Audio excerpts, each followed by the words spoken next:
ಇದು ಈ ಕಾಲದಲ್ಲೆಲ್ಲ ತುಂಬ ವರ್ಷದಿಂದ ಇದು ಪ್ರತಿದಿನ ನಡೀತಾ ಇದೆ. ಧರ್ಮರಾಯ ಸ್ವಾಮಿ ಕರಗ ಇಲ್ಲಿ ದರ್ಗಾಕ್ಕೆ ಬಂದೇ ಹೋಗುತ್ತೆ. ಅದು ಮಸ್ತಾನ್ ಸಾಬ್ ಸ್ವಾಮಿದು, ಆಮೇಲೆ ಧರ್ಮರಾಯ ಸ್ವಾಮಿದು ಪ್ರೀತಿ ಅದು.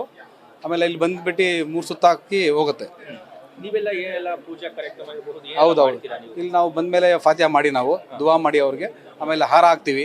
ಆಮೇಲೆ 3 ಸುತ್ತ ಹಾಕ್ತಾರೆ ಅವ್ರ ಭಾಷೆಯಿಂದ ಅವರು ಡ್ಯಾನ್ಸ್ ಮಾಡ್ಕೊಂಡು 3 ಸುತ್ತ ಹಾಕ್ತಾರೆ, ಮಾಡ್ಕೊಂಡು ಹೋಗ್ತಾರೆ. ಆಮೇಲೆ ನಾವೆಲ್ಲ ಅರೇಂಜ್ಮೆಂಟ್ ಎಲ್ಲ ಮಾಡಿದ್ದೀವಿ, ಲೈಟಿಂಗ್ ಎಲ್ಲ ಮಾಡಿದ್ದೀವಿ. ಪ್ರತಿ ವರ್ಷ ಹೆಂಗೆ ಮಾಡ್ತೀವಿ ಅದಕ್ಕಿಂತ ತುಂಬ ಜಾಸ್ತಿ ಈ ವರ್ಷ ಮಾಡಿದ್ದೀವಿ ನಾವು.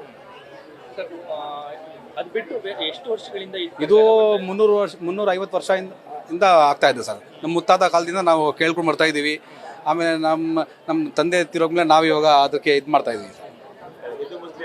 ಇಲ್ಲ ಅದೆಲ್ಲ ಅದು ಹಿಂದೂ ಮುಸ್ಲಿಂ ಅಂತ ಕೆಲವರು ಮಾಡೋದು. ಇಲ್ಲಿ ನಾವು ನೋಡ್ಬೋದು, ನೀವು ಹಿಂದೂ ಮುಸ್ಲಿಂ ಎಲ್ಲರೂ ಇಲ್ಲಿದ್ದಾರೆ. ಎಲ್ಲ ನಾವು ಒಟ್ಟಿಗೆ ಕಡಗ ಅಂತ ಎಲ್ಲರೂ ಬಂದಿದ್ದಾರೆ, ನಮ್ಮವರು ಬಂದಿದ್ದಾರೆ, ನಿಮ್ಮವರು ಬಂದಿದ್ದಾರೆ. ಬಂದು ಎಲ್ಲ ನಾವು ಪ್ರೀತಿಯಿಂದ ಎಲ್ಲ ಆಚಾರ ಮಾಡ್ತೀವಿ ನಾವು. ಇಲ್ಲಿ ಹಿಂದೂ ಮುಸ್ಲಿಂ ಅಂತ ಏನೂ ಇಲ್ಲ, ಯಾರೋ ಒಬ್ರು ಮಾಡೋದು ಅದು ಎಲ್ಲರಿಗೆ ಇದಾಗತ್ತೆ. ಅದು ನಮ್ಮಲ್ಲಿ ನೋಡ್ಬೋದು ನೀವು, ಎಷ್ಟು ಜನ ಹಿಂದೂನೂ ಇದ್ದಾರೆ, ಮುಸ್ಲಿಮೂ ಇದ್ದಾರೆ. ಎಲ್ಲ ಕುತ್ಕೊಂಡು ಕರಗಕ್ಕೋಸ್ಕರ ವೇಟ್ ಮಾಡ್ತಾ ಇದ್ದಾರೆ, ಬಂದು ನೋಡ್ಕೊಂಡು ಅವ್ರಿಗೆ. ಆಮೇಲೆ ನಿಮ್ಮ ಬಂದಿಲ್ಲ ಹೂವು ಎಲ್ಲ ಹಾಕ್ತಾರೆ ಅವ್ರಿಗೆ.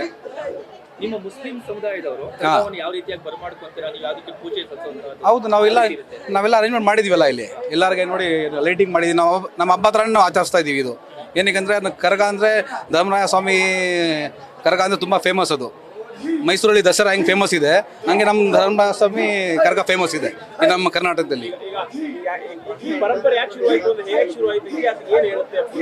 ಅದು ನಮ್ಮ ತಂದೆ ನಮ್ಮ ತಾತ ಎಲ್ಲ ಹೇಳಿದ್ರೆ ನಾವು ಅದು ಕೇಳ್ತಾ ಇದ್ದೀವಿ ನಾವು. ಮಸ್ತಾನ ಸ್ವಾಮಿ ಆಮೇಲೆ ಧರ್ಮರಾಯ ಸ್ವಾಮಿ ಅವ್ರ ಪ್ರೀತಿ ಅದು. ಇಬ್ಬರು ಅವರು ತುಂಬ ಕ್ಲೋಸ್ ಆಗಿದ್ರು. ಇಲ್ಲಿ ಬಂದು ಅವ್ರು ಬಂದು ಹೋಗ್ತೀನಿ ಅಂತ ಅದು ಅವ್ರಿಗೆ ಪ್ರಾಮಿಸ್ ಮಾಡಿ ಹಿಂಗೆ ಬಂದು ಹೋಗ್ತಾರೆ ಅವರು. ನನ್ನ ಹೆಸರು ಪರ್ವೇಜ್ ಅಹಮದ್ ಮುಜಾವರ್.